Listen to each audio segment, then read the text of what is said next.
Hello and welcome. I'm so glad you're here. If you found your way to this, you might be going through something really tough right now. Today, we're going to walk through this space together. Not to just wipe away the pain, but to really understand it. And to find a path back to healing and to your own strength. So let's begin.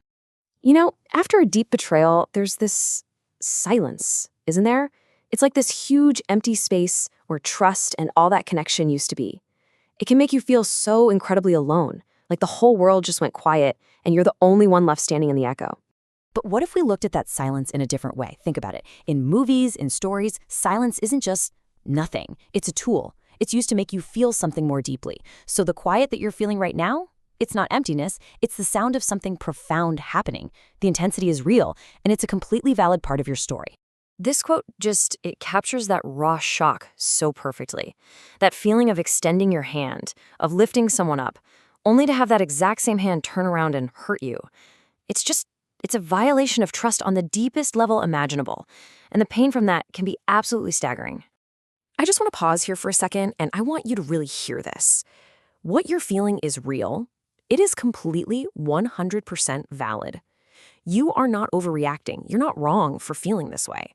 And even though it feels so quiet and lonely, you are not alone in this. Okay, so now that we've really sat with that feeling, the first step toward healing is often just understanding what's going on. When we can give our pain a name, we start to see it for what it is, not some personal failing, but a real human experience that we can actually learn to navigate. And this experience, it has a name. It's called betrayal trauma. It's a very specific kind of trauma, and it happens when the person who hurts you is someone you rely on. A parent, a partner, a best friend. That closeness, that dependency, is exactly what makes the betrayal cut so deep. The very person who is supposed to be your safe place becomes the source of your pain. Take a look at this list. Does any of this resonate? These are the emotional footprints that betrayal trauma often leaves behind. That deep feeling of shame, or feeling like you're just not enough, a constant fear of being abandoned, maybe pulling away from people, or just this simmering anger. Seeing these written down can help you see they're a direct result of the trauma. They aren't a reflection of who you are. And this right here, this is why it feels so disorienting. We all kind of walk around with this built-in belief system, our assumptive world. It's this core belief that, the world is mostly a safe place and people are generally fair. Betrayal doesn't just bend that belief. It shatters it completely. And it leaves you feeling lost and unsafe in a world you thought you understood. And, when that foundation shatters, these are the kinds of stories that can start playing on a loop in our heads. The experience can teach you these awful false lessons. I don't matter. I'm unlovable. The very first step to fighting back against these thoughts is just to notice that they're there. Okay, we've given the pain a name, we understand its impact. Now, we shift. This is where we start to move from just looking at the past into taking gentle, deliberate action in the present. Think of this part of the journey like an artist who gets to choose brand new colors for their canvas. And that's the big question, isn't it? After your whole world feels like it's been drained of color, how in the world do you start to bring it back? It's not about pretending what happened didn't happen. It's about consciously, actively choosing to create something new from here. I love this way of looking at it. It shows the choice that we have.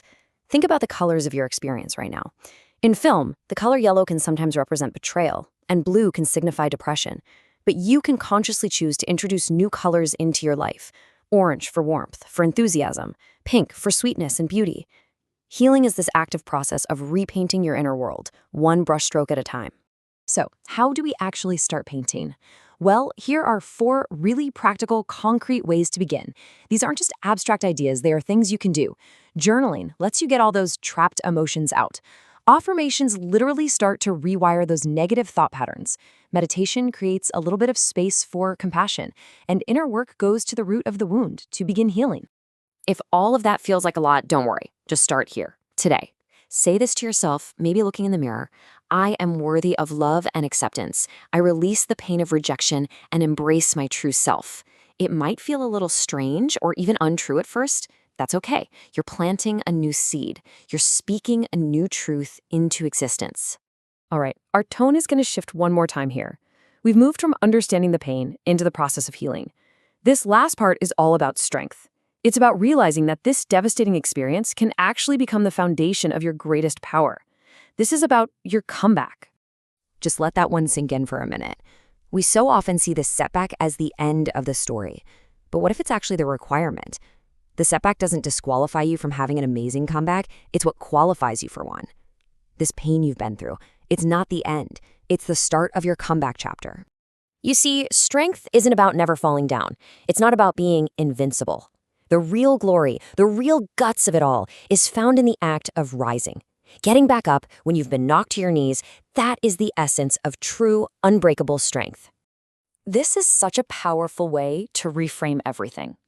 What if your rock bottom isn't a pit you're stuck in, but a foundation? It's solid, it's real, and from this place, from this solid ground, you can build something unshakable, something new, something that is 100% yours. You know, in the Japanese art of kintsugi, they repair broken pottery with gold, and it ends up being even more beautiful and valuable than it was before it was broken. It's this beautiful reminder that the story of how you heal, how you put yourself back together with gold, will always be more powerful than the story of how you were broken. Your comeback will always outshine the setback. And so, this is where we'll leave it for today. Your pain has been seen, your strength has been named. The past is written, yes, but the next page is completely blank. The pen is in your hand. Your story is so far from over. The only question left to ask yourself is, what will be the first sentence of your next chapter?